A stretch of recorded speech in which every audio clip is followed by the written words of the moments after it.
Sex addiction therapists tell us that shame is often the strongest of the unseen drivers to sexually acting out. This makes it an important topic to understand so that it can be addressed effectively. Shame, in the context of porn addiction, is different than guilt. Guilt says, I've done bad, but shame says, I am bad. Shame often leads you to believe that there is something uniquely wrong with you.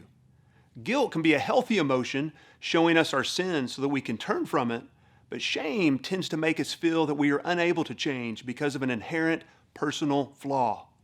Guilt allows people to see that they need help, while shame makes them feel that they don't deserve help. With guilt, we can have the hope of a fresh start, but with shame, we are the problem, so there is a hopelessness. Guilt can be a springboard to an improved life, but shame is an anchor that often holds the person back from moving forward. The shame cycle often goes like this. The shame of being defeated by porn for so long makes you feel awful about yourself. This underlying shame feeds negative emotions which trigger you to medicate with pornography and act out. This brings temporary relief, but also reinforces the addictive behavior. You feel bad that you gave in, and the shame quickly returns to perpetuate the cycle, driving you to eventually medicate once again.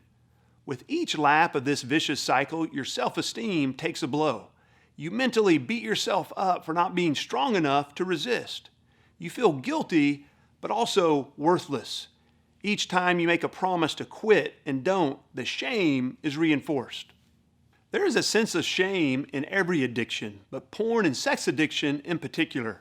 When you find yourself sexually aroused by images that go against your values or even sexual preferences, it can cause self-disgust and shame to multiply. You can't ignore the shame or it will keep feeding your negative emotions and continue the cycle. You must face and disempower the shame in your life in order to diffuse it as a trigger. Here are 5 keys to disempower shame. First, you must acknowledge the shame of the addiction, but don't let it define you. Overcoming shame doesn't happen by ignoring or hiding it, but begins by acknowledging it and putting it in its proper place. The addiction is shameful, but you are not, and that is an important distinction. Take responsibility and own your addiction, but don't let it own you. You are not your addiction. In order to overcome the shame of addiction, you need to accept this important distinction between yourself and your addiction. You are not a loser or a horrible person or a substandard human being just because you have an addiction. Everyone you know, whether they'll admit it or not, has both strengths and weaknesses. One weakness should never define a person. The second key to disempower shame is be vulnerable and move toward others. We are only as sick as the secrets we hold. When you're in shame, you're terrified to bring things into the open. You're afraid of being considered inadequate. This leads the addict to deny and minimize his condition, which keeps him in bondage. Shame thrives in secrecy.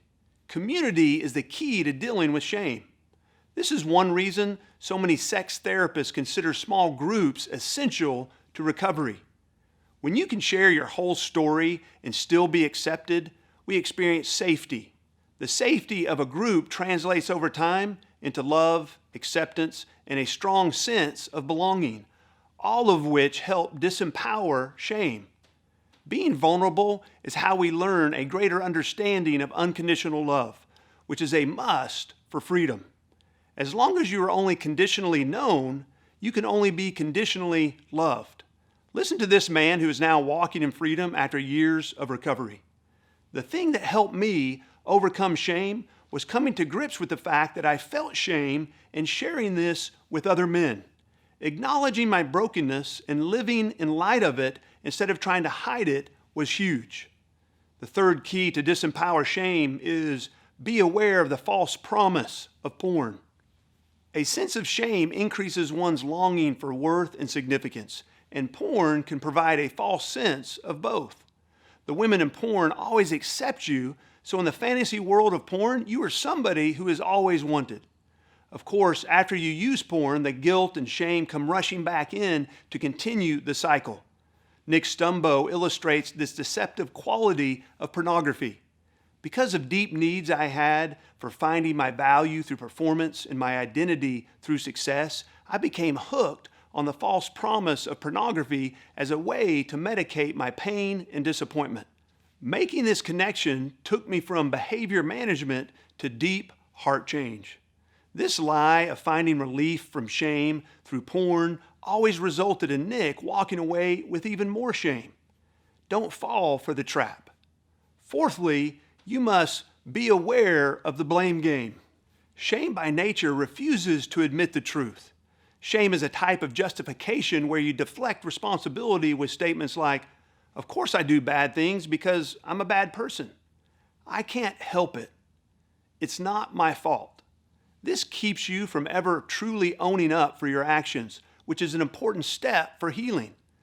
The last key to disempower shame is understand the sources of the shame. It is liberating when you realize that there are specific factors that cause you to feel shame, and it isn't because you are a shameful person. This helps you understand why you are not your addiction. Knowing the sources of your shame enables you to believe that this is true and is something we'll look at next.